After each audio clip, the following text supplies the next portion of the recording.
હિંમતનગર શહેર જ્યાં રખડતા પશુઓનો ત્રાસ હજુ પણ યથાવત છે। પશુ પકડવાની કામગીરી પાલિકાએ ખાનગી એજન્સીને સોંપી હોવા છતાં શહેરના રસ્તાઓ પર પશુના ટોળા જોવા મળ્યા, જેના કારણે વાહન ચાલકો અને સ્થાનિકોને મુશ્કેલી સાથે અકસ્માતનો ભય પણ સતાવી રહ્યો છે।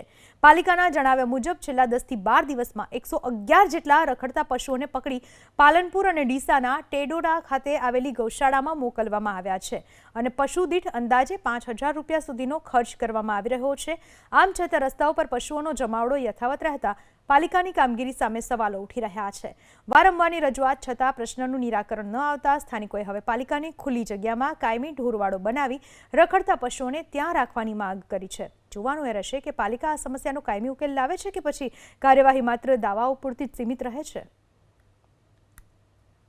નગરપાલિકાને માગણી કરીએ છીએ કે ભાઈ એક ચોક્કસ જગ્યા ઢોર માટે ફાળવવામાં આવે, રખડતા જે ઢોર છે અને એના ઘાસચારાની ને બધી વ્યવસ્થા કરી અને એક ઢોરવાડો બનાવવામાં આવે તો આ સમસ્યાનો હલ થાય। તો ગાયો અને આખલાઓનો ખૂબ જ ત્રાસ વધી ગયો છે અને આ સમસ્યા ઘણા વર્ષોથી આ હિંમતનગરની અંદર ચાલી આવી રહી છે અને નગરપાલિકાને ઘણી વખત અરજીઓ કરી, મૌખિકમાં ત્યાં લેખિતમાં પણ અરજીઓ કરી છે, છતાં પણ આનું કોઈ નિવારણ લાવવામાં આવતું નથી અને અહીંયા ફક્ત દેખાડો કરવામાં આવે છે કે ગાય અને આખલાઓને પકડીને પાંજરાપોળમાં મૂકવામાં આવે છે।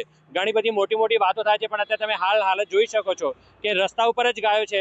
ગાયો તો હેરાન થાય છે, સાથે સાથે આનાથી લોકો પણ પરેશાન થાય છે। છેલ્લા 12 થી 13 દિવસથી આ કામગીરી શરૂ કરવામાં આવેલ છે અને દિવસના મતલબ રાતના સમય પકડીએ છીએ, પણ સરેરાશ 8 થી 10 આખલા પકડી અને પૂરવાની કામગીરી ચાલુ કરવામાં આવેલ છે અને બાકીના સમયમાં પણ જે આ રખડતા ઢોર છે એ માટે એક આયોજન કરેલ છે અને ટૂંક સમયમાં આ બધી કામગીરી કરવામાં આવશે। પશુઓ જે આખલા છે અમે પાલનપુરથી પાંજરાપોળમાં મૂકીને આવેલા છીએ અને ડીસા ટેટોડા ગૌશાળા ત્યાં સુધી ત્યાં મૂક્યા છે, પરંતુ ઘણા સંજોગોમાં એવું બનતું હોય છે કે ગૌશાળા આખલા લેવા ના પાડતી હોય છે, તો જંગલમાં છોડી પણ દેતા હોઈએ છીએ। એ પ્રકારના કામગીરી ચાલુ છે।